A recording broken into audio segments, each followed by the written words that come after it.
പള്ളിമണി അടിക്കുന്നതിന് മുൻപ് പാത്രങ്ങളോടും തവികളോടും കലഹിക്കുന്ന ഒരു ജീവനുണ്ട് വീട്ടിൽ.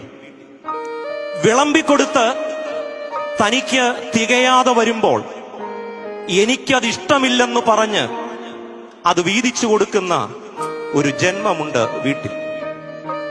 പരിഭവങ്ങളില്ലാതെ പവിത്രമായ സ്നേഹം പറഞ്ഞു തന്ന ഒരു നനഞ്ഞ പൂവുണ്ട് വീട്ടിൽ. മുറ്റത്തെ ചെടിയുടെയും തൊടിയിലെ ചെറുമരങ്ങളുടെയും ദാഹം തീർത്ത കർഷക സ്ത്രീ കിട്ടാത്ത ഒരു മഹിളയുണ്ട് വീട്ടിൽ. മക്കളും ഭർത്താവും വീടും ഉറങ്ങിയ ശേഷം ഉറങ്ങി അലാറം അടിക്കുന്നതിന് മുൻപേ ഉണരുന്ന ഒരു ശരീരമുണ്ട് വീട്ടിൽ. അടുക്കളയിലെ ചൂരും നുകർന്ന് ശുദ്ധവായു ശ്വസിക്കാൻ മറന്നുപോയ ഒരു മറവിക്കാരിയുണ്ട് എന്റെ വീട്ടിൽ. പുറത്തുപോയവർ വീടണയും വരെ ഉള്ളിൽ തീ നിറച്ച് തേങ്ങലോടെ കാത്തിരിക്കുന്ന ഒരു ഹൃദയമുണ്ട് വീട്ടിൽ. പത്രാസ് കാണിക്കാൻ മറന്നുപോയൊരു നിലവിളക്കുണ്ട് വീട്ടിൽ.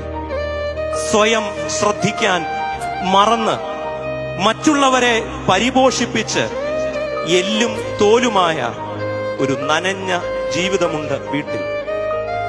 ഭംഗിയില്ലാത്തതുകൊണ്ടാവണം പ്രോഗ്രസ് കാർഡ് ഒപ്പിടാൻ സ്കൂളിൽ അപ്പൻ പോയാൽ മതിയെന്ന് മക്കൾ പറയുമ്പോൾ കണ്ണാടി നോക്കി സ്വയം ആശ്വസിക്കുന്ന ഒരു പാവമുണ്ട് വീട്ടിൽ.